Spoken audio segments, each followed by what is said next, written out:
Winning Punjab ਦਾ special programme ਦੇਖ ਰਹੇ ਹੋ ਤੁਸੀਂ ਤੇ ਮੈਂ ਹਾਂ ਲਖਵਿੰਦਰ ਸਿੰਘ ਮਾਨ ਲੈ ਕੇ ਹਾਜ਼ਰ ਹਾਂ ਪੰਜਾਬ ਦੀ ਰਾਜਨੀਤੀ ਦੀਆਂ ਕੁਝ ਵੱਡੀਆਂ ਤੇ ਅਹਿਮ ਖਬਰਾਂ।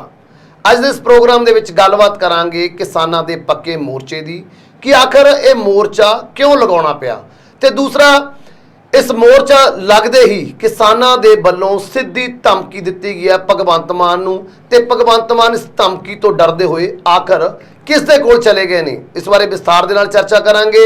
नाल ही नाल चर्चा करांगे पंजाब कांग्रेस दी जिस दे विच की बगावती सुरां उठणियां शुरू हो गई ने। जाखड़ तो बाद आखिर किहड़े वो लीडर ने जिहड़े दूसरे पार्टियां दे संपर्क विच ने ते कुछ ही दिनों तो बाद शायद वो भी कांग्रेस का पल्ला छड्ड के दूसरिया पार्टियां भी चले जाएंगे। किहड़े लीडर ने इस बारे विस्तार दे नाल गलबात करांगे उस चिट्ठी दी जिहड़ी चिट्ठी सरकार दे एक बड़े अधिकारी दे वल्लों केंद्र दे गृह विभाग नूं लिखी गई है जिस दे विच कानून व्यवस्था के उपर चिंता जाहिर की गई है। आखिर किस दे वल्लों ये चिट्ठी लिखी गई है तो इस चिट्ठी का की प्रभाव पवेगा पंजाब की राजनीति में किस तरह के हालात बन सकते हैं इस चिट्ठी तो बाद इस बारे विस्तार के नाल चर्चा करांगे। तो चर्चा करने लिए मैं नाल जुड़े ने मेरे सीनियर सहयोगी अवतार सिंह गिल साहब। सब तो पहला स्वागत करते हैं गिल साहब, स्वागत है जी प्रोग्राम के। धन्यवाद लखविंदर जी। गिल साहब अज एक पक्का धरना किसानों के वलों चंडीगढ़ के विच लगा दिता गया है भावें कि सरकार नूं पहला अल्टीमेटम भी दिता गया सी लेकिन सरकार दे कन्न ते जू नहीं रेंगी जिस कारण किसानों नूं तपदियां दोपहर दे विच जाके चंडीगढ़ दियां बरूहां दे उपर बैठना पिया। पक्का धरना लगा दिता गया ते नाल ही नाल एक अल्टीमेटम हुण सरकार वल्लों फिर दिता गया है। अल्टीमेटम दिता गया सिर्फ एक रात का क्योंकि धमकी दी गई है सीएम भगवंत मान नूं। सो किस तरह की धमकी है जिस कारण भगवंत मान नूं अज ही पंजाब तो सीधा दिल्ली वाल भजना पिया। किवें देख रहे हो इस धमकी तो बाद पंजाब की सियासत दे विच जां पंजाब दे विच किस तरह के हालात बनने वाले ने कि किसानों दीयां मंगां इस धमकी तो बाद पूरियां कर दित्तियां जाणगियां? किवें देख रहे हो पूरे मामले? देखो लखविंदर जी, असल दे विच बहुत दिन पहला ही किसानों वालों ऐलान कर दिता गया सी कि चंडीगढ़ दे विच वड्डा अंदोलन हैगा जिहड़ा विढिया जावेगा जेकर सरकार पहला ही सुहिरद हुंदी इस मामले नूं लैके तो हो सकता किसानों दे नाल बैठ के इस मसले उत्ते कोई हल कढ़ण की कोशिश की जाती या फिर कुछ समा जिहड़ा किसानों तो लै लिया जाता। क्योंकि जेकर मुख मंत्री आप मीटिंग करते और किसानों दे नाल गलबात करते या फिर खाली खजाने की दुहाई दिंदे या फिर कोई समा मंगते तो मैनूं नहीं लगता कि किसान मना करते कि समा नहीं दिता जाऊगा। लेकिन अधिकारियों नूं कह दिता गया कि तुसीं इन्हां दी गलबात सुन लो जिथों उन्होंने कोई हाँ पक्षी हुंगारा नहीं मिलिया। क्योंकि अधिकारी अक्सर ही हैंकड़ दे विच गल करते हैं क्योंकि उन्होंने अपनी कुर्सी का हंकार जरूर हुंदा। तो उस तो बाद किसानों ने अज चंडीगढ़ दीयां बरूहां ते पहुँच के अपने नियत प्रोग्राम के तहत जिहड़ा प्रदर्शन शुरू किया। बैरीकेड तोड़े गए, लाठीचार्ज भी होया, पानी दीयां बछारां भी मारियां गईयां किसानां ते। लेकिन किसान पहले बैरीकेड तोड़ते हुए अगे वध गए। लेकिन उत्थे ही किसान नेतावां ने समझदारी भी दिखाई, सड़क के उत्ते उत्थे शांतिपूर्वक धरना लगा दिता। लेकिन अल्टीमेटम भी दे दिता, नाल दी नाल अल्टीमेटम दे दिता। लेकिन इस दौरान जदों पंजाब एक बहुत ही ज़्यादा भखदे कह सकते हैं कि आपां एक जलते हुए मुद्दे के उत्ते खड़ा है, एक जलता हुआ मुद्दा पंजाब दीयां बरूहां दे उत्ते खड़ा है, तो साडे मुख मंत्री साहब दिल्ली रफू चक्कर हो जाते हैं जी। क्योंकि अपने कोल तो उन्होंने कोल फैसला लैण की कोई ताकत है नहीं।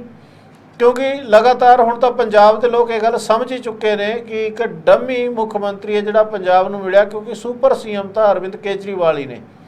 तो हुण भगवंत मान होरां नूं या फिर आम आदमी पार्टी के लोगों को यही गल लगती है कि पंजाब की छड्डो पूरे हिंदुस्तान की गल छड्डिए, पूरे विश्व के विच जेकर कोई बंदा सलाह दे सकता है या कोई हल कढ़ सकता है या किसी भी गल का इलाज कर सकता है वो सिर्फ तो सिर्फ डॉक्टर केजरीवाल है।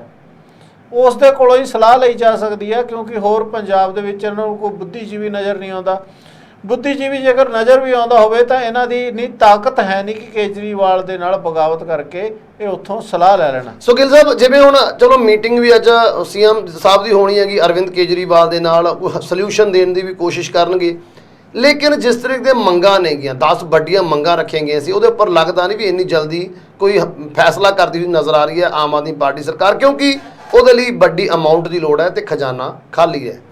ਫਿਰ ਕਿਵੇਂ ਦੇਖ ਰਹੇ ਹੋ ਹਾਲਾਤ ਕਿਵੇਂ ਦੇ ਬਣਦੇ ਨਜ਼ਰ ਆ ਰਹੇ ਨੇ ਕੱਲ ਨੂੰ ਜੇਕਰ ਆਪਾਂ ਦੇਖੀਏ, ਕਿਉਂਕਿ ਧਮਕੀ ਦਿੱਤੀ ਗਈ ਹੈ ਕੱਲ ਤੱਕ ਦੀ, ਇੱਕ ਰਾਤ ਦਾ ਟਾਈਮ ਦਿੱਤਾ ਸਰਕਾਰ ਨੂੰ, ਜੇਕਰ ਸਰਕਾਰ ਦੇ ਵੱਲੋਂ ਮੰਗਾਂ ਨਹੀਂ ਮੰਨੀਆਂ ਜਾਂਦੀਆਂ ਤਾਂ ਕਿਸਾਨ ਕੱਲ ਬੈਰੀਕੇਡ ਤੋੜ ਕੇ ਚੰਡੀਗੜ੍ਹ 'ਚ ਦਾਖਲ ਹੋਣਗੇ। ਤਾਂ ਉਸ ਤੋਂ ਬਾਅਦ ਦੀ ਸਥਿਤੀ ਬਣਦੀ ਹੋਈ ਕਿਸ ਤਰ੍ਹਾਂ ਦੀ ਸਥਿਤੀ ਬਣੇਗੀ, ਕਿਵੇਂ ਦੇਖ ਰਹੇ ਹੋ ਸਥਿਤੀ ਨੂੰ ਤੁਸੀਂ? ਦੇਖੋ ਲਖਵਿੰਦਰ ਜੀ, ਜੇਕਰ ਕਿਸਾਨਾਂ ਦੀ ਗੱਲ ਕਰੀਏ, ਕਿਸਾਨ ਆਪਣਾ ਪੂਰਾ ਇੰਤਜ਼ਾਮ ਕਰਕੇ ਸਾਰਾ ਸਾਜੋ ਸਮਾਨ ਲੈ ਕੇ ਤਾਂ ਉੱਥੇ ਚੰਡੀਗੜ੍ਹ ਪਹੁੰਚੇ ਨੇ, ਕਿਉਂਕਿ ਮੋਰਚਾ ਦਿੱਲੀ ਦੀ ਤਰਜ਼ ਦੇ ਉੱਤੇ ਵਿੱਢਿਆ ਗਿਆ। ਤਾਂ ਜਿਸ ਤਰ੍ਹਾਂ ਦਿੱਲੀ ਦੇ ਬਾਰਡਰ ਘੇਰੇ ਗਏ ਸੀ, ਹੋ ਸਕਦਾ ਹੈ ਚੰਡੀਗੜ੍ਹ ਵੀ ਇਸੇ ਤਰ੍ਹਾਂ ਦੇ ਨਾਲ ਘੇਰਿਆ ਜਾਵੇ, ਜਾਂ ਫਿਰ ਮੁੱਖ ਮੰਤਰੀ ਸਾਹਿਬ ਦੀ ਕੋਠੀ ਦਾ ਵੀ ਜਿਹੜਾ ਘਿਰਾਵ ਹੈ ਉਹ ਕਿਸਾਨਾਂ ਵੱਲੋਂ ਕਰ ਲਿਆ ਜਾਵੇ, ਕਿਉਂਕਿ ਜਿਸ ਤਰ੍ਹਾਂ ਦੇ ਨਾਲ ਕਿਸਾਨਾਂ ਨੇ ਐਕਸ਼ਨ ਦੀ ਗੱਲ ਕੀਤੀ ਹੈ। ਤਾਂ ਜੇਕਰ ਹੁਣ ਗੱਲ ਕਰੀਏ ਕਿ ਭਗਵੰਤ ਮਾਨ ਸਾਹਿਬ ਰਾਤੋਂ ਰਾਤ ਜਾਂ ਕੇਜਰੀਵਾਲ ਸਾਹਿਬ ਕੋਲ ਕੋਈ ਅਜਿਹਾ ਅੱਲਾਦੀਨ ਦਾ ਚਿਰਾਗ ਹੈ ਜਿਹੜਾ ਰਗੜ ਕੇ ਇਹਨਾਂ ਦੀਆਂ ਜਿਹੜੀਆਂ ਮੰਗਾਂ ਨੇ ਉਹ ਮੰਨ ਲਈਆਂ ਜਾਣਗੀਆਂ, ਤਾਂ ਇਹ ਤਾਂ ਪੋਸੀਬਲ ਹੈ ਨਹੀਂ। ਜਿਸ ਤਰ੍ਹਾਂ ਤੁਸੀਂ ਗੱਲ ਕੀਤੀ ਕਿ ਖਜ਼ਾਨਾ ਖਾਲੀ ਹੈ, ਤਾਂ ਲਖਵਿੰਦਰ ਜੀ ਘੱਟੋ ਘੱਟ ਇਹਨਾਂ ਮੰਗਾਂ ਨੂੰ ਮੰਨਣ ਦੇ ਲਈ ਪੰਜਾਬ ਸਰਕਾਰ ਕੋਲ 50,000 ਕਰੋੜ ਰੁਪਇਆ ਹੋਣਾ ਲਾਜ਼ਮੀ ਆ, ਕਿਉਂਕਿ ਇਸ ਤੋਂ ਘੱਟ ਇਹ ਮੰਗਾਂ ਨੇ ਜਿਹੜੀਆਂ ਕਿਸੇ ਵੀ ਹਾਲ ਦੇ ਵਿੱਚ ਪੂਰੀਆਂ ਨਹੀਂ ਕੀਤੀਆਂ ਜਾ ਸਕਦੀਆਂ। ਤਾਂ ਹੁਣ ਦੇਖੋ ਕੱਲ ਨੂੰ ਇਹ ਤਾਂ ਦੇਖਣ ਵਾਲੀ ਗੱਲ ਹੈ ਕਿ ਆਖਿਰ ਕਿਹੜੇ ਮੂੰਹ ਦੇ ਨਾਲ ਭਗਵੰਤ ਮਾਨ ਨੇ ਜਿਹੜੇ ਕਿਸਾਨਾਂ ਦੇ ਰੂਬਰੂ ਹੁੰਦੇ ਨੇ। ਮੈਨੂੰ ਤਾਂ ਇਹ ਲੱਗਦਾ ਕਿ ਉਹ ਕਿਸਾਨਾਂ ਦੇ ਮੱਥੇ ਨਹੀਂ ਲੱਗ ਸਕਣਗੇ, ਕਿਉਂਕਿ ਜਲੀਲ ਇੰਨੇ ਹੋ ਚੁੱਕੇ ਨੇ, ਕਿਉਂਕਿ ਹਰ ਕੋਈ ਜਾਣਦਾ ਹੈ ਕਿ ਭਗਵੰਤ ਮਾਨ ਸਿਰਫ ਇੱਕ ਡੰਮੀ ਮੁੱਖ ਮੰਤਰੀ ਨੇ, ਉਹਨਾਂ ਦੇ ਕੋਲ ਪਾਵਰ ਕੋਈ ਨਹੀਂ ਹੈਗੀ। ਤਾਂ ਅਰਵਿੰਦ ਕੇਜਰੀਵਾਲ ਹੁਣ ਕਿਹੜੇ ਦਿਸ਼ਾ ਨਿਰਦੇਸ਼ ਦੇ ਕੇ ਭੇਜਦੇ ਨੇ, ਜਾਂ ਫਿਰ ਕੱਲ੍ਹ ਨੂੰ ਕਿਸਾਨਾਂ ਦੇ ਨਾਲ ਇਹ ਵੀ ਦੁਬਾਰਾ ਅਧਿਕਾਰੀਆਂ ਨੂੰ ਮੀਟਿੰਗ ਕਰਨ ਭੇਜਦੇ ਨੇ, ਕਿਉਂਕਿ ਕਿਸਾਨ ਆਪਣਾ ਮਨ ਬਣਾ ਚੁੱਕੇ ਨੇ ਕਿ ਦਿੱਲੀ ਦੀ ਤਰਜ਼ ਤੇ ਮੋਰਚਾ ਲੱਗੇਗਾ, ਬੇਸ਼ੱਕ 10 ਦਿਨ ਲੱਗਣ, 20 ਦਿਨ ਲੱਗਣ, ਮਹੀਨਾ ਲੱਗੇ, ਸਾਲ ਲੱਗੇ, ਕੋਈ ਦਿੱਕਤ ਨਹੀਂ ਹੈ। ਰਾਸ਼ਨ ਸਾਰਾ ਪੂਰਾ ਲੈ ਕੇ ਗਏ ਨੇ, ਨਾਲ ਸਾਰਾ ਸਿਸਟਮ ਆਪਣਾ ਨਾਲ ਲੈ ਕੇ ਗਏ ਨੇ। ਤਾਂ ਹੋ ਸਕਦਾ ਕਿ ਚੰਡੀਗੜ੍ਹ ਦੀਆਂ ਮੁਸੀਬਤਾਂ ਨੇ ਜਿਹੜੀਆਂ ਉਹ ਜ਼ਿਆਦਾ ਵੱਧ ਸਕਦੀਆਂ ਨੇ, ਕਿਉਂਕਿ ਸਰਕਾਰ ਕੋਲੋਂ ਹੱਲ ਨਿਕਲਦਾ ਨਜ਼ਰ ਨਹੀਂ ਆ ਰਿਹਾ, ਕਿਉਂਕਿ ਪੈਸਾ ਹੈ ਨਹੀਂ। ਪੈਸੇ ਤੋਂ ਬਿਨਾ ਇਹਨਾਂ ਚੀਜ਼ਾਂ ਦਾ ਹੱਲ ਨਹੀਂ ਨਿਕਲਣਾ, ਔਰ ਇਹ ਮੰਗਾਂ ਕਿਸਾਨਾਂ ਦੀਆਂ ਵੀ ਨਹੀਂ ਸੀ। ਇੱਥੇ ਸਾਫ਼ ਕਰ ਦਈਏ ਕਿ ਇਹਨਾਂ ਦੇ ਜਿਹੜੇ ਉਮੀਦਵਾਰ ਨੇ, ਜਿਸ ਤਰ੍ਹਾਂ ਖਰੜ ਤੋਂ ਅਨਮੋਲ ਗਗਨ ਮਾਨ ਸੀ, ਜਾਂ ਫਿਰ ਹੋਰ ਇਹਨਾਂ ਦੇ ਬਹੁਤ ਸਾਰੇ ਉਮੀਦਵਾਰ ਸੀ ਜਿਨ੍ਹਾਂ ਨੇ ਇਹ ਗੱਲਾਂ ਬੜੇ ਵੱਡੇ ਪੱਧਰ ਤੇ ਪ੍ਰਚਾਰੀਆਂ ਸੀ ਕਿ ਸਰਕਾਰ ਆਉਂਦੇ ਹੀ ਰਵਾਇਤੀ ਫਸਲਾਂ ਤੇ ਵੀ ਅਸੀਂ MSP ਦੇ ਦਾਂਗੇ, ਤੁਹਾਡੇ ਸਾਰੇ ਮਸਲੇ ਹੱਲ ਕਰ ਦਾਂਗੇ, ਬਿਜਲੀ ਦੇ ਉੱਤੇ ਤੁਹਾਨੂੰ ਸਬਸਿਡੀਆਂ ਮਿਲ ਜਾਣਗੀਆਂ, ਬਿਜਲੀ ਦੇ ਮੀਟਰਾਂ ਦੀ ਗੱਲ ਹੋਈ ਸੀ, ਬਹੁਤ ਵੱਡੀਆਂ ਵੱਡੀਆਂ ਗੱਲਾਂ ਹੋਈਆਂ। ਗਿੱਲ ਸਾਹਿਬ ਹੁਣ ਚੁੱਪ ਕਿਉਂ ਨੇ ਸਾਰੇ? ਉਹ MLA ਜਿੱਤ ਵੀ ਚੁੱਕੇ ਨੇ, ਅਨਮੋਲ ਗਗਨ ਮਾਨ ਜੋ ਖਰੜ ਤੋਂ ਜਿੱਤੇ ਨੇਗੇ, ਫਿਰ ਹੁਣ ਚੁੱਪ ਕਿਉਂ ਨੇਗੇ? ਹੁਣ ਉਹਨਾਂ ਦਾ ਕੋਈ ਟਵੀਟ ਨਹੀਂ, ਕੋਈ ਬਿਆਨ ਨਹੀਂ ਇਸ ਚੀਜ਼ ਨੂੰ ਲੈ ਕੇ, ਕਿਉਂਕਿ ਪਹਿਲਾਂ ਤਾਂ ਬੜੀ ਵੱਡੇ ਪੱਧਰ ਤੇ ਉਹ ਵੀ ਕਹਿੰਦੇ ਨਜ਼ਰ ਆਏ ਨੇ ਵੀ ਇਹ ਸਾਰੇ ਕੰਮ ਅਸੀਂ 24 ਘੰਟੇ 'ਚ ਕਰ ਦਾਂਗੇ। ਹੁਣ ਚੁੱਪ ਕਿਉਂ? ਦੇਖੋ ਲਖਵਿੰਦਰ ਜੀ, ਜਦੋਂ ਫੈਸਲੇ ਲੈਣ ਦੀ ਤਾਕਤ ਮੁੱਖ ਮੰਤਰੀ ਕੋਲ ਹੈ ਨਹੀਂ, ਤਾਂ ਫਿਰ ਇਹ ਤਾਂ ਨਵੇਂ ਨੇ, ਨੌਸਿੱਖੀਏ ਨੇ, ਆ ਗਏ ਨੇ, ਚੰਡੀਗੜ੍ਹ ਪਹੁੰਚ ਗਏ ਨੇ, ਚੰਡੀਗੜ੍ਹ 'ਚ ਕੋਠੀਆਂ ਮਿਲ ਗਈਆਂ ਨੇ, ਵੱਡੀਆਂ ਸਹੂਲਤਾਂ ਮਿਲ ਗਈਆਂ ਨੇ, ਗਰਮੀ ਬਹੁਤ ਹੈ, ਕਿਸਾਨ ਬੇਸ਼ੱਕ ਸੜਕਾਂ ਤੇ ਬੈਠੇ ਨੇ, ਇਹ ਤਾਂ ਆਰਾਮ ਦੇ ਨਾਲ ਏਸੀਆਂ ਦੇ ਵਿੱਚ ਆਰਾਮ ਫਰਮਾ ਰਹੇ ਨੇ ਨਾ। ਤਾਂ ਇਹਨਾਂ ਨੇ ਕਿਉਂ ਬੋਲਣਾ? ਤਾਂ ਬੋਲਣਗੇ ਵੀ ਕਿਹੜੇ ਮੂੰਹ ਦੇ ਨਾਲ? ਕਿਉਂਕਿ ਪੰਜਾਬ ਜਿਹੜੇ ਇਸ ਸਮੇਂ ਜਿਸ ਕਗਾਰ ਤੇ ਖੜਾ ਹੋਇਆ, ਤਾਂ ਕਿਹੜੇ ਮੂੰਹ ਦੇ ਨਾਲ ਇਹ ਬੋਲਣਗੇ? ਕਿ ਉਸ ਮੂੰਹ ਦੇ ਨਾਲ ਬੋਲਣਗੇ ਕਿ ਅਸੀਂ ਸਿਰਫ ਐਲਾਨ ਕਰਨੇ ਜਾਣਦੇ ਹਾਂ। ਜਦੋਂ ਚਰਨਜੀਤ ਸਿੰਘ ਚੰਨੀ ਨੂੰ ਐਲਾਨ ਮੰਤਰੀ ਦੱਸਦੇ ਸੀ, ਤਾਂ ਇਹਨਾਂ ਨੇ ਜਿਹੜੇ ਐਲਾਨ ਕੀਤੇ ਨੇ ਜ਼ਮੀਨੀ ਪੱਧਰ ਤੇ ਕਿਹੜਾ ਕੰਮ ਹੋਇਆ? ਦੇਖੋ ਹੁਣ ਇਹ ਜਿਹੜਾ ਅੰਦੋਲਨ ਹੈਗਾ ਇਹ ਵੱਡਾ ਵੀ ਹੋ ਸਕਦਾ, ਕਿਉਂਕਿ ਜਿਸ ਤਰ੍ਹਾਂ ਦੇ ਨਾਲ ਜਥੇਬੰਦੀਆਂ ਨੇ, ਬਹੁਤ ਸਾਰੀਆਂ ਜਥੇਬੰਦੀਆਂ ਨੇ ਜਿਨ੍ਹਾਂ ਨੇ ਸੰਗਰੂਰ ਦੇ ਵਿੱਚ ਭਗਵੰਤ ਮਾਨ ਦਾ ਘਰ ਵੀ ਘੇਰਿਆ, ਮੁਲਾਜ਼ਮ ਜਥੇਬੰਦੀ ਦੀ ਗੱਲ ਕਰ ਰਹੇ ਹੋ? ਬਿਲਕੁਲ ਬਿਲਕੁਲ, ਜਿਨ੍ਹਾਂ ਨੇ ਮੁੱਖ ਮੰਤਰੀ ਦਾ ਘਰ ਵੀ ਘੇਰਿਆ ਹੋਇਆ, ਬੇਸ਼ੱਕ ਉਹ ਕਰੋਨਾ ਵਾਰੀਅਰ ਨੇ, ਬੇਸ਼ੱਕ PRTC ਵਾਲੇ ਨੇ, ਬੇਸ਼ੱਕ ਵਾਟਰ ਸਪਲਾਈ ਐਂਡ ਸੈਨੀਟੇਸ਼ਨ ਵਾਲੇ ਨੇ, ਤੇ ਬਹੁਤ ਸਾਰੇ ਹੋਰ ਵੀ ਹੈਗੇ ਨੇ ਜਿਹੜੇ ਆਊਟਸੋਰਸਿੰਗ ਨੂੰ ਲੈ ਕੇ ਜਾਂ ਹੋਰ ਗੱਲਾਂ ਨੂੰ ਲੈ ਕੇ ਸਰਕਾਰ ਦੇ ਖਿਲਾਫ ਚੱਲ ਰਹੇ ਨੇ। ਉਹ ਸਰਕਾਰ ਦੇ ਖਿਲਾਫ ਉਹਨਾਂ ਨੇ ਝੰਡਾ ਬੁਲੰਦ ਕੀਤਾ ਹੋਇਆ, ਉਹਨਾਂ ਨੂੰ ਇੱਕ ਵੱਡਾ ਪਲੇਟਫਾਰਮ ਮਿਲ ਗਿਆ ਕਿਸਾਨਾਂ ਕਰਕੇ, ਤਾਂ ਹੋ ਸਕਦਾ ਉਹ ਵੀ ਸ਼ਮੂਲੀਅਤ ਕਰਨ। ਤਾਂ ਇਹ ਅੰਦੋਲਨ ਹੈਗਾ ਜਿਹੜਾ ਦਿੱਲੀ ਦੀ ਤਰਜ਼ ਤੇ ਵੱਡਾ ਵੀ ਹੋ ਸਕਦਾ ਹੈ ਲਖਵਿੰਦਰ ਜੀ, ਔਰ ਮੈਨੂੰ ਜਿੱਥੋਂ ਤੱਕ ਖਦਸ਼ਾ ਹੈ ਕਿ ਵੱਡਾ ਹੋਏਗਾ, ਕਿਉਂਕਿ ਸਰਕਾਰ ਕੋਲੇ ਕੋਈ ਚਾਰਾ ਹੈ ਨਹੀਂ, ਕਿਉਂਕਿ ਇੰਨਾ ਪੈਸਾ ਕਿੱਥੋਂ ਆਏਗਾ? ਸੋਚਣ ਦੀ ਗੱਲ ਹੈ। ਗਿੱਲ ਸਾਹਿਬ ਵੀ ਕੱਲ ਆਪਾਂ ਦੇਖਾਂਗੇ ਵੀ ਪੰਜਾਬ ਦੇ ਹਾਲਾਤ ਕੁਝ ਹੋਰ ਵਿਗੜਦੇ ਨਜ਼ਰ ਆਉਣਗੇ, ਇਹੀ ਗੱਲ ਕਹਿੰਦੇ ਨਜ਼ਰ ਆ ਰਹੇ ਹੋਣਗੇ? ਬਿਲਕੁਲ ਲਖਵਿੰਦਰ ਜੀ, ਦੇਖੋ ਜਦੋਂ ਮੰਗਾਂ ਪੂਰੀਆਂ ਨਹੀਂ ਹੋਣੀਆਂ, ਕਿਸਾਨਾਂ ਦੀ ਹਿੰਡ ਹੈ ਕਿ ਜਦੋਂ ਤੱਕ ਸਾਡੀਆਂ ਮੰਗਾਂ ਮੰਨੋਗੇ ਨਹੀਂ ਅਸੀਂ ਵਾਪਸ ਨਹੀਂ ਜਾਵਾਂਗੇ। ਤੇ ਉਹ ਕਲੀਅਰ, ਉਹ ਵਾਪਸ ਵੀ ਨਹੀਂ ਜਾਣਗੇ, ਕਿਉਂਕਿ ਦਿੱਲੀ ਤੋਂ ਵੀ ਇਹ ਕਿਸਾਨ ਵਾਪਸ ਨਹੀਂ ਆਏ ਸੀ ਜਦੋਂ ਤੱਕ ਇਹਨਾਂ ਦੀਆਂ ਮੰਗਾਂ ਨਹੀਂ ਮੰਨੀਆਂ ਗਈਆਂ ਸੀ। ਉਸ ਗਿੱਲ ਸਾਹਿਬ ਕੱਲ ਹਾਲਾਤ ਕੁਝ ਲੱਗਦਾ ਵੀ ਬਦ ਤੋਂ ਬੱਤਰ ਹੋਣਗੇ। ਵੈਸੇ ਹਾਲਾਤ ਤਾਂ ਅੱਜ ਵੀ ਬੜੇ ਤਣਾਅਪੂਰਨ ਨੇਗੇ। ਬਾਰਡਰ ਦੀ ਗੱਲ ਕਰੀਏ, ਕਿਸਾਨ ਸੜਕਾਂ ਉੱਪਰ ਬੈਠ ਗਏ ਨੇ, ਉੱਥੇ ਉਹਨਾਂ ਨੇ ਗੱਦੇ ਸੁੱਟ ਲਏ ਨੇਗੇ, ਤੇ ਨਾਲ ਹੀ ਨਾਲ ਜਿਵੇਂ ਡੱਲੇਵਾਲ ਸਾਹਿਬ ਦਾ ਬਿਆਨ ਆਇਆ ਸੀਗਾ, ਉਹ ਕਹਿੰਦੇ ਨਜ਼ਰ ਆਏ ਸੀ ਵੀ ਸਿਰਫ ਇੱਕ ਰਾਤ ਦਾ ਅਲਟੀਮੇਟਮ ਹੈ। ਕੱਲ ਜੋ ਬੈਰੀਕੇਡ ਉਹਨਾਂ ਨੇ ਅੱਜ ਸ਼ਾਂਤਮਈ ਤਰੀਕੇ ਨਾਲ ਬੈਰੀਕੇਡ ਕੋਲ ਬਹਿ ਗਏ ਸੀ, ਕੱਲ ਬੈਰੀਕੇਡ ਟੁੱਟਣਗੇ ਤੇ ਕਿਸਾਨ ਚੰਡੀਗੜ੍ਹ 'ਚ ਪਹੁੰਚਣਗੇ, ਕਿਉਂਕਿ ਉਹ ਕਹਿੰਦੇ ਨਜ਼ਰ ਆਏ ਨੇ ਵੀ ਇਹ ਲੋਕਾਂ ਨੂੰ ਪਤਾ ਹੈ, ਦੁਨੀਆ ਨੂੰ ਪਤਾ ਹੈ ਵੀ ਕੋਈ ਵੀ ਬੈਰੀਕੇਡ ਕਿਸਾਨਾਂ ਨੂੰ ਰੋਕ ਨਹੀਂ ਸਕਦਾ, ਕਿਉਂਕਿ ਦਿੱਲੀ ਦੇ ਵਿੱਚ ਉਹਨਾਂ ਦੇ ਰਸਤੇ ਵਿੱਚ ਹਜ਼ਾਰਾਂ ਬੈਰੀਕੇਡ ਆਏ ਸੀ ਜਿਹੜੇ ਕਿ ਹਵਾ ਵਿੱਚ ਉੱਡਦੇ ਹੋਏ ਨਜ਼ਰ ਆਏ ਸੀ। ਸੋ ਜਿੱਥੇ ਹੁਣ ਆਮ ਆਦਮੀ ਪਾਰਟੀ ਦੀਆਂ ਮੁਸ਼ਕਲਾਂ ਵੱਧਦੀਆਂ ਨੇ ਕਿਉਂਕਿ ਟਾਈਮ ਬਹੁਤ ਥੋੜਾ ਹੈ ਤੇ ਫੈਸਲੇ ਬਹੁਤ ਵੱਡੇ ਲੈਣੇ ਨੇ, ਉੱਥੇ ਦੂਸਰੇ ਪਾਸੇ ਕਾਂਗਰਸ ਦੀ ਗੱਲ ਕਰੀਏ ਗਿੱਲ ਸਾਹਿਬ, ਮੁਸ਼ਕਿਲਾਂ ਉਹਨਾਂ ਦੀਆਂ ਵੱਧਦੀਆਂ ਨਜ਼ਰ ਆ ਰਹੀਆਂ ਨੇ। ਚਿੰਤਨ ਸ਼ਿਵਰ ਹੋਇਆ ਸੀਗਾ, ਉੱਥੋਂ ਰਿਜ਼ਲਟ ਕੁਛ ਨਹੀਂ ਆਇਆ, ਜ਼ੀਰੋ ਆਇਆ, ਲੇਕਿਨ ਚਿੰਤਾਵਾਂ ਲਗਾਤਾਰ ਵੱਧ ਰਹੀਆਂ ਨੇ। ਜਿੱਥੇ ਜਾਖੜ ਨੇ ਪਹਿਲਾਂ ਕਾਂਗਰਸ ਨੂੰ ਅੱਖਾਂ ਦਿਖਾਈਆਂ ਸੀ, ਅਲਵਿਦਾ ਕਿਹਾ ਸੀ, ਉੱਥੇ ਕੁਝ ਹੋਰ ਲੀਡਰ ਹੁਣ ਬਗਾਵਤੀ ਸੁਰ ਅਖਤਿਆਰ ਕਰਦੇ ਨਜ਼ਰ ਆ ਰਹੇ ਨੇ। ਗੱਲ ਕਰੀਏ ਬਠਿੰਡਾ ਤੋਂ, ਸ਼ਹਿਰੀ ਤੋਂ, ਮਨਪ੍ਰੀਤ ਸਿੰਘ ਬਾਦਲ ਉਹਨਾਂ ਦੇ ਬਹੁਤ ਹੀ ਕਰੀਬੀ ਨੇ, ਜੈਜੀਤ ਜੌਲ, ਉਹਨਾਂ ਦੇ ਵੱਲੋਂ ਇੱਕ ਟਵੀਟ ਕੀਤਾ ਗਿਆ ਜਿੱਥੇ ਉਹ ਕਾਂਗਰਸ ਦੇ ਪ੍ਰਧਾਨ ਰਾਜਾ ਵੜਿੰਗ ਅਤੇ ਡਿਪਟੀ ਆਪਾਂ ਕਹਿ ਦਈਏ ਪ੍ਰਧਾਨ ਉਹਨਾਂ ਦੇ ਆਸ਼ੂ ਜੀ, ਭਾਰਤ ਭੂਸ਼ਣ ਆਸ਼ੂ, ਉਹਨਾਂ ਦੇ ਉੱਪਰ ਨਿਸ਼ਾਨੇ ਲਾਉਂਦੇ ਨਜ਼ਰ ਆਏ ਨੇ ਤੇ ਨਾਲ ਹੀ ਉਹਨਾਂ ਨੇ ਵੱਲੋਂ ਆਪਣੇ ਆਕਾਵਾਂ ਦੇ ਉੱਪਰ ਯਾਨੀ ਕਿ ਹਾਈ ਕਮਾਂਡ ਦੇ ਉੱਪਰ ਵੀ ਨਿਸ਼ਾਨੇ ਸਾਧੇ ਗਏ ਨੇ ਵੀ ਇੱਥੇ ਜਿਹੜਾ ਇੱਕ ਦੂਜੇ ਦੀਆਂ ਲੱਤਾਂ ਖਿੱਚਦਾ ਹੈ ਜਾਂ ਆਪਣੇ ਹੀ ਲੋਕਾਂ ਲਈ ਬੋਲਦਾ ਉਹਨੂੰ ਵੱਡੇ ਅਹੁਦੇ ਦਿੱਤੇ ਜਾਂਦੇ ਨੇ। ਨਿਸ਼ਾਨੇ ਲਾਏ ਨੇ ਉਹਨਾਂ ਨੇ ਪ੍ਰਧਾਨ ਦੇ ਉੱਪਰ, ਕਿਉਂਕਿ ਪ੍ਰਧਾਨ ਰਾਜਾ ਵੜਿੰਗ ਇਲੈਕਸ਼ਨ ਦੌਰਾਨ ਖੁੱਲ੍ਹ ਕੇ ਬੋਲੇ ਸੀਗੇ। ਜੇਕਰ ਗੱਲ ਕਰੀਏ ਬਠਿੰਡਾ ਸ਼ਹਿਰੀ ਦੇ ਉਮੀਦਵਾਰ ਦੇ ਲਈ ਖਜ਼ਾਨਾ ਮੰਤਰੀ ਮਨਪ੍ਰੀਤ ਸਿੰਘ ਬਾਦਲ ਦੇ ਖਿਲਾਫ, ਲੇਕਿਨ ਉਹਨਾਂ ਨੂੰ ਇਸ ਦੇ ਰਿਵਾਰਡ ਦੇ ਵਿੱਚ ਕੁਰਸੀ ਦਿੱਤੀ ਗਈ, ਪ੍ਰਧਾਨਗੀ ਸੌਂਪੀ ਗਿਆ। ਸੋ ਹੁਣ ਵੱਡੀਆਂ ਬਗਾਵਤੀ ਸੁਰਾਂ ਤੇ ਲੱਗ ਰਿਹਾ ਵੀ ਸ਼ਾਇਦ ਉਹ ਵੀ ਪਾਰਟੀ ਨੂੰ ਅਲਵਿਦਾ ਕਹਿਣਗੇ। ਤੇ ਦੂਸਰੇ ਪਾਸੇ ਰਾਣਾ ਗੁਰਜੀਤ ਦਾ ਪੁੱਤਰ ਜੋ ਕਿ ਵਿਧਾਇਕ ਨੇਗੇ, ਸਿਟਿੰਗ ਵਿਧਾਇਕ ਨੇਗੇ, ਆਜ਼ਾਦ ਜਿੱਤੇ ਸੀ, ਅੱਜ ਉਹਨਾਂ ਦੀ ਨਿਤਿਨ ਗਡਕਰੀ ਦੇ ਨਾਲ ਮੁਲਾਕਾਤ ਹੋਈ ਹੈ। ਸੋ ਆਪਾਂ ਇਹਦੇ ਉੱਪਰ ਚਰਚਾ ਕਰੀਏ। ਮੈਂ ਗੁਜ਼ਾਰਿਸ਼ ਕਰਾਂਗਾ ਟੈਕਨੀਕਲ ਟੀਮ ਨੂੰ ਉਹ ਫੋਟੋਆਂ ਜ਼ਰੂਰ ਦਿਖਾਈਆਂ ਜਾਣ ਜਿਹੜੀਆਂ ਕਿ ਅੱਜ ਨਿਤਿਨ ਗਡਕਰੀ ਦੇ ਨਾਲ ਇਹ ਮੁਲਾਕਾਤ ਕੀਤੀ ਗਈ ਹੈਗੀ ਰਾਣਾ ਗੁਰਜੀਤ ਦੇ ਬੇਟੇ ਦੇ ਵੱਲੋਂ ਜੋ ਕਿ ਸਿਟਿੰਗ ਐਮਐਲਏ ਨੇ। ਸੋ ਕਿਵੇਂ ਦੇਖ ਰਹੇ ਹੋ ਹਾਲਾਤ ਕਾਂਗਰਸ ਦੇ, ਕਿਵੇਂ ਬਣਦੇ ਨਜ਼ਰ ਆ ਰਹੇ ਨੇ? ਭਾਵੇਂ ਕਿ ਰਾਣਾ ਇੰਦਰ ਪ੍ਰਤਾਪ ਰਾਣਾ ਗੁਰਜੀਤ ਦੇ ਜੋ ਬੇਟੇ ਨੇ, ਐਮਐਲਏ ਨੇ, ਸਿਟਿੰਗ ਐਮਐਲਏ ਨੇ, ਉਹ ਕਹਿੰਦੇ ਨਜ਼ਰ ਆਏ ਨੇ ਵੀ ਇਹ ਸਿਰਫ ਮੁਲਾਕਾਤ ਕਿਸਾਨੀ ਜ਼ਮੀਨਾਂ ਨੂੰ ਲੈ ਕੇ ਸੀ, ਕਿਉਂਕਿ ਉਹਨਾਂ ਦੇ ਹਲਕੇ ਦੇ ਵਿੱਚੋਂ ਜੋ ਵੱਡੇ 2 ਰਾਸ਼ਟਰੀ ਰਾਜਮਾਰਗ ਨੇ ਉਹ ਨਿਕਲ ਰਹੇ ਨੇ। ਸਿਰਫ ਕਿਸਾਨਾਂ ਦੀਆਂ ਮੁਸ਼ਕਿਲਾਂ ਹੱਲ ਕਰਾਉਣ ਦੇ ਲਈ, ਮੁਆਵਜ਼ਾ ਦਿਵਾਉਣ ਲਈ ਇਹ ਮੁਲਾਕਾਤ ਕੀਤੀ ਗਈ ਸੀ। ਲੇਕਿਨ ਜਿਸ ਤਰ੍ਹਾਂ ਨਿਤਿਨ ਗਡਕਰੀ ਦੇ ਵੱਲੋਂ ਤੁਸੀਂ ਦੇਖ ਰਹੇ ਹੋ ਮੋਢੇ ਦੇ ਉੱਪਰ ਹੱਥ ਧਰਿਆ ਗਿਆ ਹੈਗਾ ਸਾਬਕਾ ਐਮਐਲਏ ਦੇ ਉੱਪਰ, ਤਸਵੀਰਾਂ ਆਖਰ ਇਸ਼ਾਰਾ ਕੀ ਕਰ ਰਹੀਆਂ ਨੇ? ਦੇਖੋ ਲਖਵਿੰਦਰ ਜੀ, ਅਸਲ ਦੇ ਵਿੱਚ ਸਿਸਟਮ, ਇਹ ਰਾਜਨੀਤਿਕ ਜਿਹੜਾ ਸਿਸਟਮ ਹੈਗਾ ਨਾ, ਇਹ ਬਹੁਤ ਹੀ ਜ਼ਿਆਦਾ ਗੁੰਝਲਦਾਰ ਹੈ।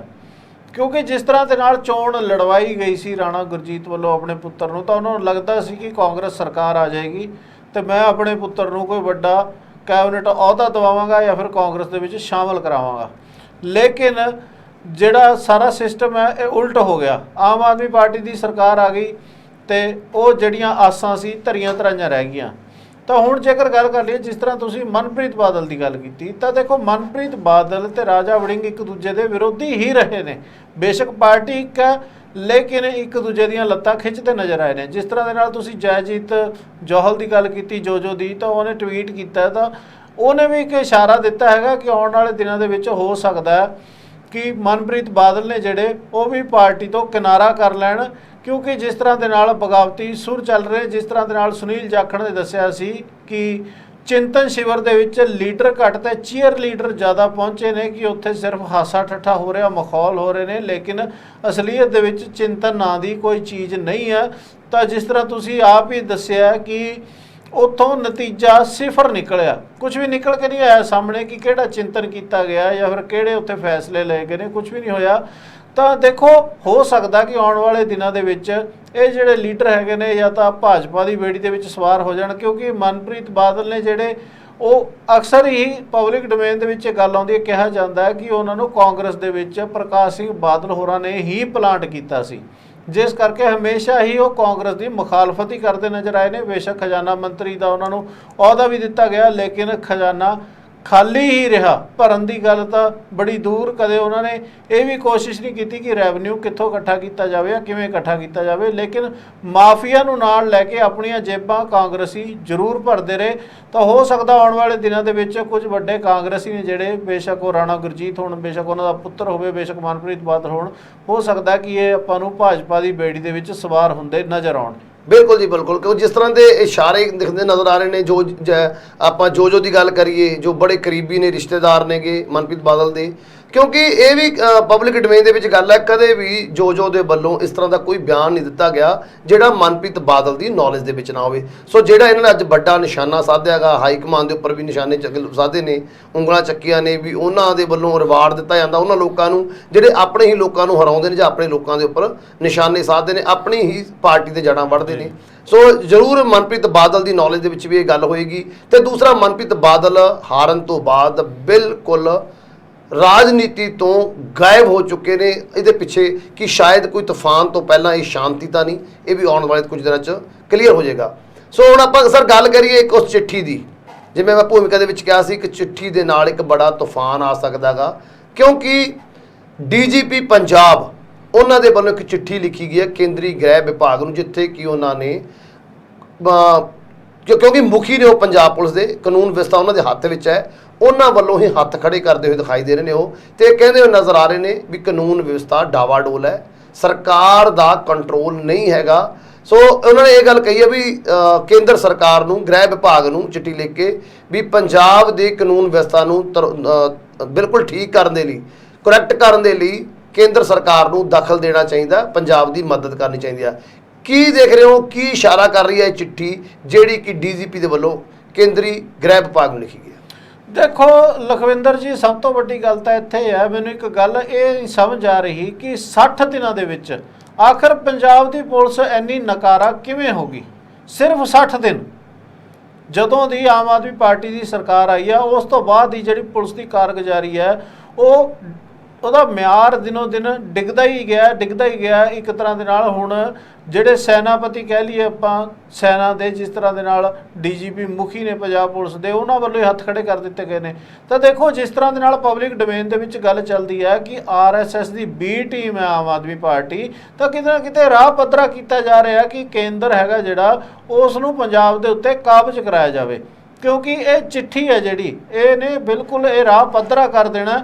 ਕਿਉਂਕਿ ਇਹ ਚਿੱਠੀ ਹੈ ਜਿਹੜੀ, ਮੈਨੂੰ ਇਸ ਦੇ ਵਿੱਚੋਂ ਰਾਜਨੀਤਿਕ ਬੂ ਹੈ ਜਿਹੜੀ ਉਹ ਸਾਫ਼ ਨਜ਼ਰ ਆ ਰਹੀ ਹੈ, ਕਿਉਂਕਿ ਇਹ ਸ਼ਬਦ ਨੇ ਜਿਹੜੇ ਇਹ ਡੀਜੀਪੀ ਦੇ ਨਹੀਂ ਹੋ ਸਕਦੇ, ਕਿਉਂਕਿ ਉਹਨਾਂ ਦੀ ਫੋਰਸ ਹੈ ਜਿਹੜੀ ਉਹ ਗੱਲ ਕਰ ਰਹੀ ਹੈ ਪੰਜਾਬ ਦੀ ਗੱਲ ਛੱਡ ਦਈਏ, ਪੂਰੇ ਦੇਸ਼ ਦੀ ਗੱਲ ਕਰੀਏ, ਪੂਰੇ ਦੇਸ਼ ਦੇ ਵਿੱਚ ਨੰਬਰ 1 ਤੇ ਗਿਣੀ ਜਾਂਦੀ ਹੈ। ਬਿਲਕੁਲ ਜੀ, ਬਿਹਤਰੀਨ ਪੁਲਿਸ ਸੇਵਾਵਾਂ ਦੇ ਵਿੱਚ ਮੰਨਿਆ ਜਾਂਦਾ, ਕਿਉਂਕਿ ਜਦੋਂ ਬਿਹਾਰ ਦੀ ਗੱਲ ਕਰੀਏ ਆਪਾਂ, ਕੁਝ 15 ਤੋਂ 20 ਸਾਲ ਪਹਿਲਾਂ ਜਦੋਂ ਹਾਲਾਤ ਬੜੇ ਮਾੜੇ ਸੀਗੇ, ਇਲੈਕਸ਼ਨ ਕਰਾਉਣ ਦੇ ਲਈ ਵੀ ਪੂਰੇ ਦੇਸ਼ ਦੇ ਵਿੱਚੋਂ ਜੇਕਰ ਕੋਈ ਫੋਰਸ ਸਿਲੈਕਟ ਹੋਈ ਤਾਂ ਪੰਜਾਬ ਪੁਲਿਸ ਸਿਲੈਕਟ ਹੋਈ ਸੀ ਉੱਥੇ ਇਲੈਕਸ਼ਨ ਕਰਾਉਣ ਦੇ ਲਈ। ਬਿਹਾਰ ਦੀ ਗੱਲ ਕਰ ਲਈਏ, ਨਾਗਾਲੈਂਡ ਦੀ ਗੱਲ ਕਰ ਲਈਏ, ਬਹੁਤ ਜਗ੍ਹਾ ਤੇ ਪੰਜਾਬ ਪੁਲਿਸ ਹੈ ਜਿਹੜੀ ਉਹ ਕਾਨੂੰਨ ਵਿਵਸਥਾ ਠੀਕ ਕਰਨ ਦੇ ਲਈ ਜਾਂਦੀ ਰਹੀ ਹੈ।